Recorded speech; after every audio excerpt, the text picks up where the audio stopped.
Hey guys, so I am here with little Miss Alicia Novali. She's sleeping. We just got home from the hospital today, and I'm waiting on my in-laws to bring Levi home, so very ready to start this next part of our lives. And I'm freaking emotional as hell. I figured I'd go ahead and now that it's been a few days, I've processed and I now know the full extent of what happened. I'm going to do my birth story. So it started off shaky because we were scheduled to be induced on. We were scheduled to go in on November 24th, and November 25th, she would be born. And when we got to the hospital, they're like, oh, we don't have you. Are you sure you're supposed to be here for an induction? Are you sure it's not another hospital? I'm like, no, it's with Women's Care, and it's today. And,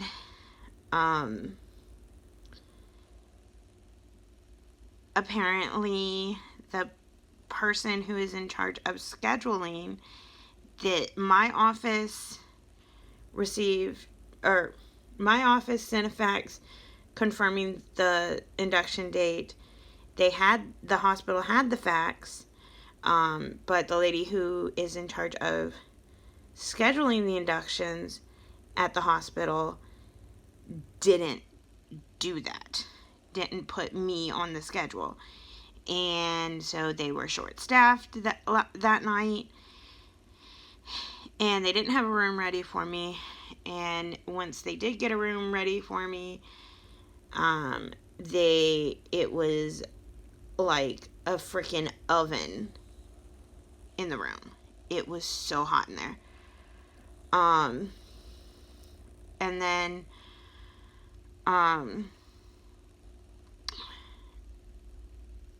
they brought me in a fan and, whatever. They got me registered and all signed into the system and everything.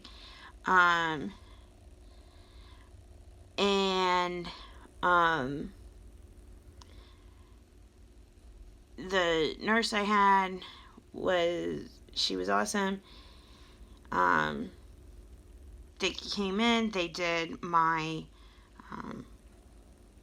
IV, which hurt. I hate it. I hate getting IVs in the hand. It hurts so bad. And the lady that did it was kind of rude. I'm sitting there crying, and she's like, you're about to have a baby come out of your body.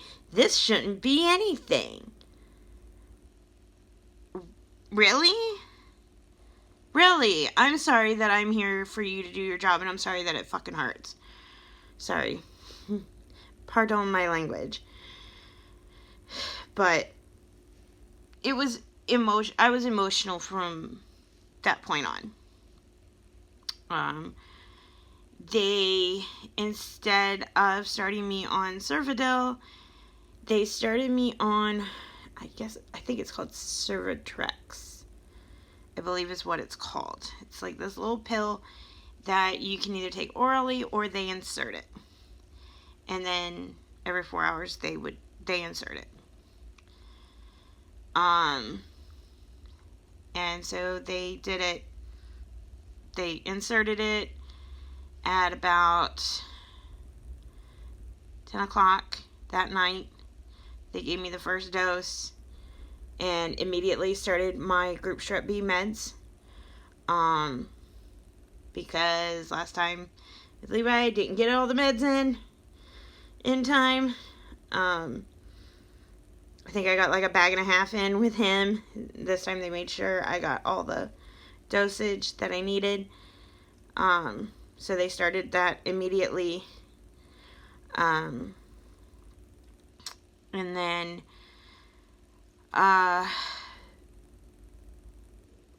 Joe and I slept off and on that night.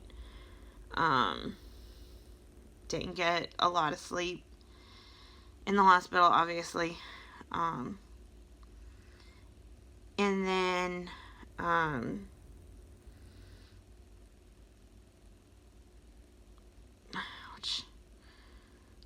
sorry guys, my uterus is cramping. And then they came in at 2:45 and checked me. When I checked in and they checked me, it's 2 centimeters dilated and 50% effaced. After the first dose, I was still 2, but she could almost stretch me to a 3, and I was still 50% effaced. And then, so they did another dose of the Cervatrex at 2:45, and then they came in at 6:45 and checked me again. I was 3 and 50% effaced. They started my Pitocin, and I was on that from once the doctor got there at 7.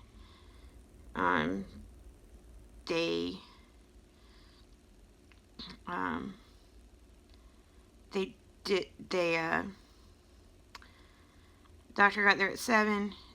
She okayed to start the Pitocin. I started the Pitocin, and then she came in at about noon, and once I started the Pitocin, I started feeling like it really started to hurt, and I was like, I really want to make it to a 5 before I get my epidural. Can we do something? And they gave me something.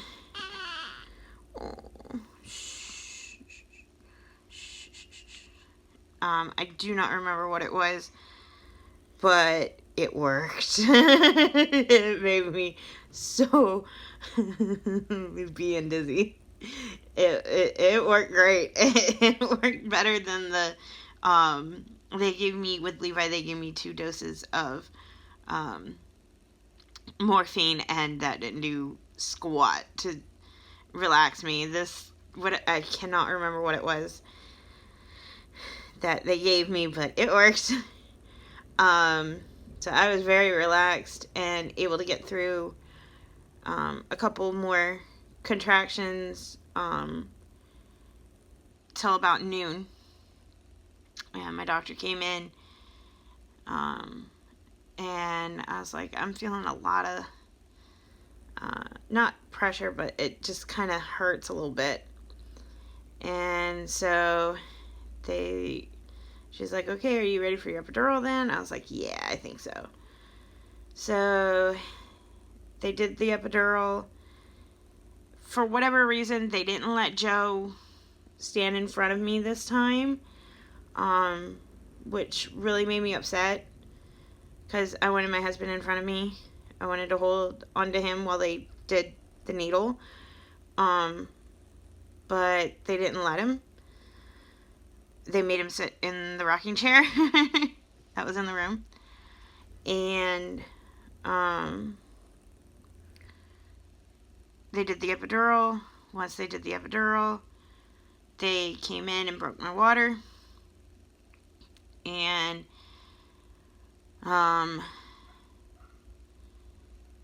they came in and broke my water at about noon. And I was 5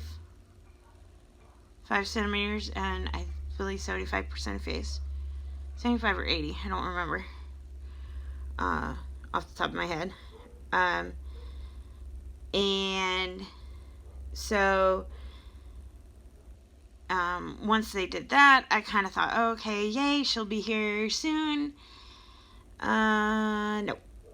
I was very tired from the drug that they gave me before they gave me the epidural, and from not sleeping a lot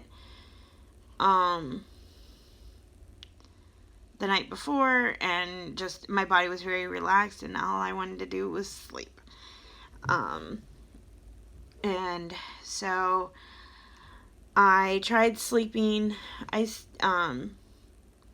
could still feel, with the epidural, I could still feel like when I was having pressure or when my stomach was contracting. So that was different than with Levi, because I couldn't feel crap with him.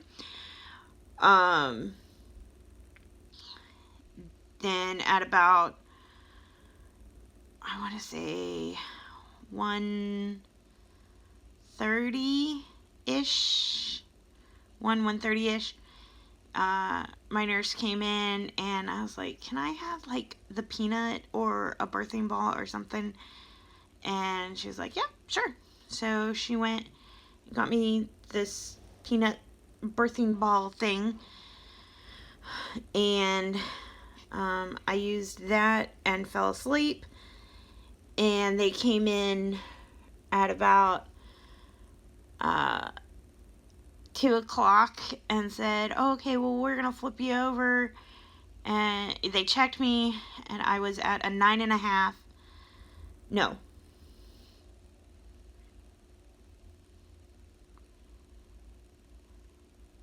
Correction. When they came in to give me the peanut, they checked me. I was at a 6.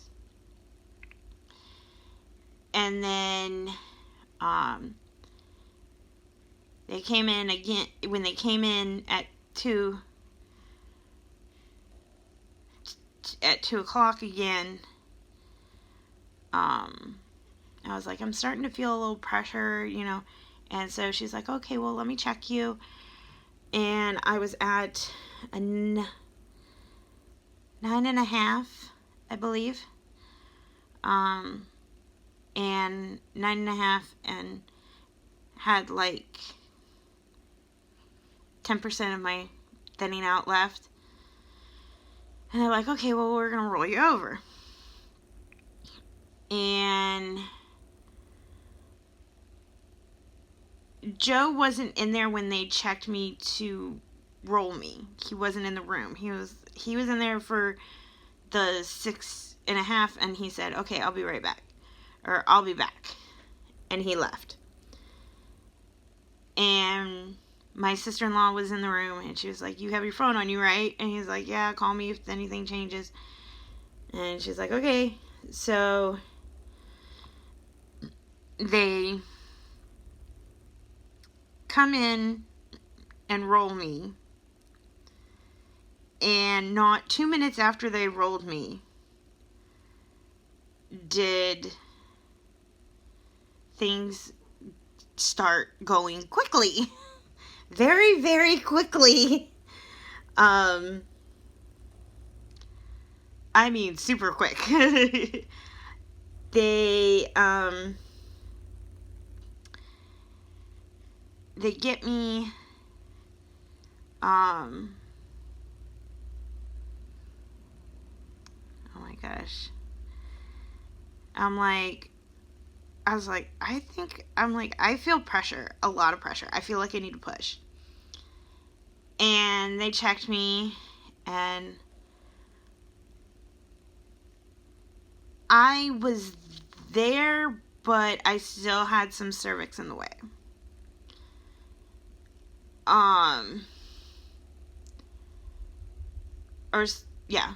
Some of my cervix was still in the way, or my effacement, whatever.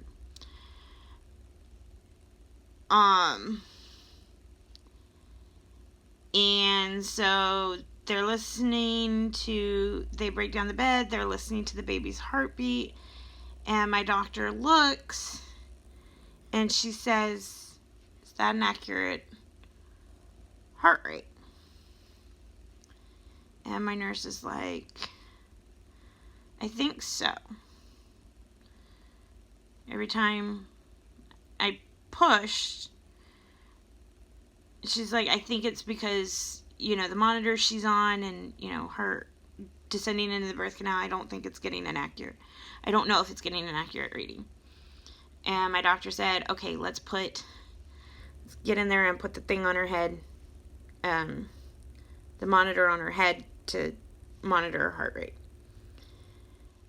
So they did that, and they looked, and they were like, okay, can you give us a couple pushes? I gave a couple pushes, and they watched her heart rate, and it was dipping into the 80s and 70s, which is not good. And so they were like, my doctor remained very calm. And they're like, okay, you need to push. And we need to get in there. So I'm pushing. And they,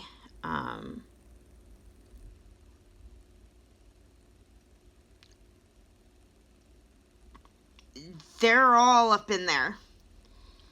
And as she's descending, her head, they're like, okay, Rachel, I guess at one point they realized what was going on, what was causing her heart rate to drop, was Allie had the cord wrapped around her one time.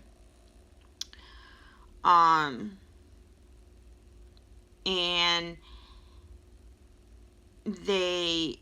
it hurt because I started pushing too early.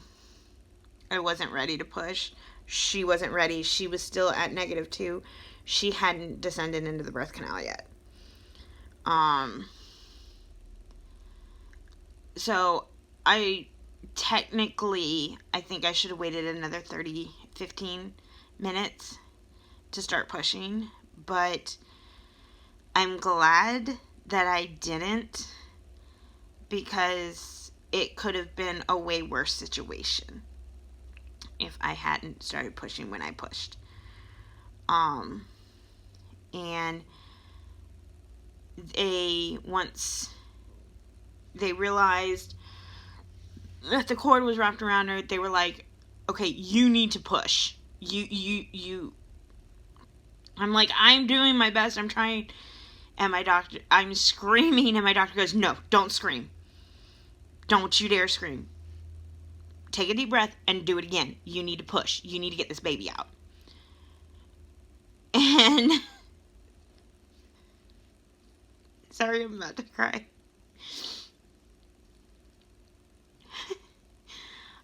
I push, and I get her out, and then her shoulder gets stuck, and I can't get it out. And my doctors are trying to get me to push, and one of my nurses jumps over my sister-in-law and pretty much pushes on my uterus to get Allie out. And my nurse, or my doctor, as she was trying to maneuver getting Allie out and get the cord out from wrapped around her, was worried that, afterwards, she was like, I'm worried that we did nerve damage. Which, praise God, they didn't. She was fine. She had bruising on her face, from hitting my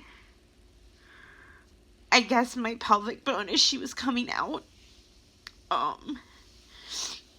And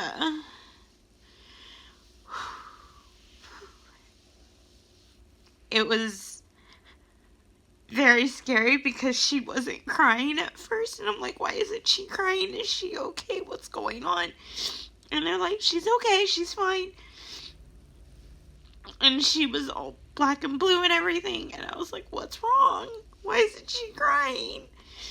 And it took her a minute, and she finally started crying, and my nurse was like, okay, do you want me to take her? Or I'm like, no, I want her on me right now.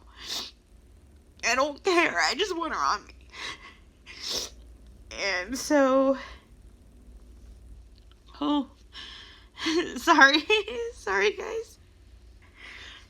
So they get her out, they put her on me, and she starts crying, and I'm just like, thank you, God, that, you got her here, and you got her here safely. And I'm crying, and everything like that, and then they're like, okay, you need to push, because we need to get the placenta delivered.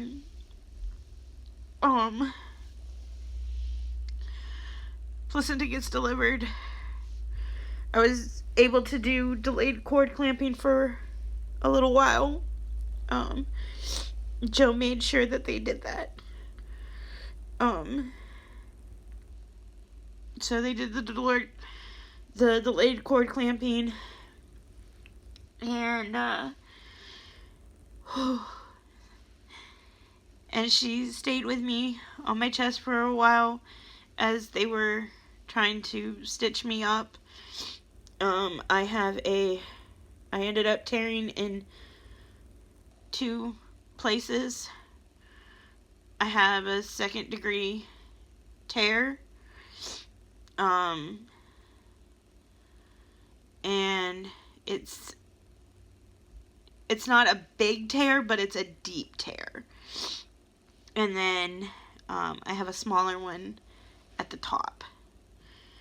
And so they fixed those. The one that took the longest was the bottom tear. That took the freaking longest. Because instead of my doctor doing it and just getting it done, they had the residents in there, or a resident in there, and she did it. And so it was like, okay. So my doctor's like guiding her and telling her, oh, okay, this is how you do with this. And I'm like, can we just do this and get it done? Because eventually I started feeling it. It didn't feel like tugging it. I could actually feel them sewing. And so they had to hit me up with some lidocaine to get me numb again and finish. And so, yeah. Then, she came into the world. I finally let them take her because I was starting to feel weird. I was in a very awkward position, and I didn't feel comfortable holding her and whatever. So they took her, they weighed her,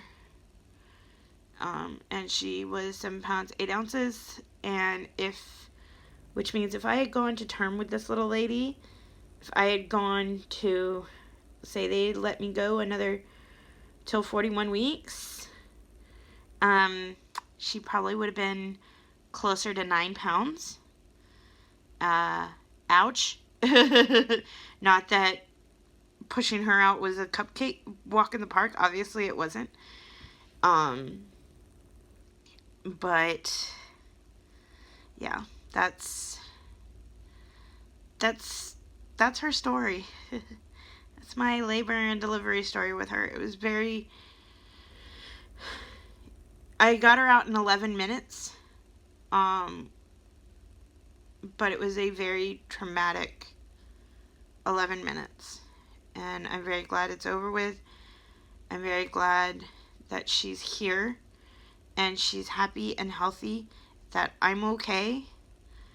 My bleeding has been very minimal at this point now. Joe is home for the rest of the week, and my parents are going to be coming next week and helping me while I finish healing. and then we will go from there as to how the new normal looks. And yeah, that's where we are. So thanks guys for watching. Thanks guys for all your support and love and prayers and everything like that throughout this pregnancy. And yeah, I will talk to you guys in my next video. Lots of love, lots of baby dust. Talk to y'all later. Bye guys.